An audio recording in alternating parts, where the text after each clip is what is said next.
Hello baby, তুমি এসব কি করেছো? রবীন্দ্রনাথের জন্মদিনের দিন রবীন্দ্রনাথের সঙ্গে এরকম করাটা কি খুব দরকার ছিল?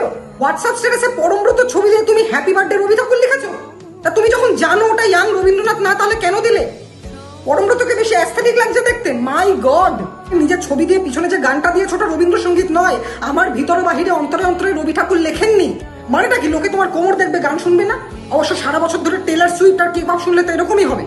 হাতে যে বইটা নিয়ে ছবিটা ছেড়েছো, ওই বইটা সঞ্চিতা, যেটা কাজী নজরুল ইসলামের লেখা। রবীন্দ্রনাথের লেখা হচ্ছে সঞ্চয়িতা।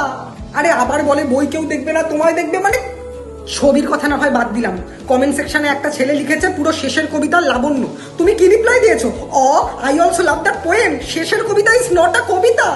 বেবি তুমি প্লিজ এগুলো ডিলিট করো, নতুন করে দাও। আমি ঠিকঠাক করে কি লিখতে হবে, আপলোড করতে হবে সব বলে দিচ্ছি।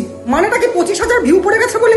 আরে আমার বন্ধুরা তোমার রিল ছবি পাঠিয়ে আমায় ট্রোল করছে, তুমি জানো? যত ট্রোল হবে তত এঙ্গেজমেন্ট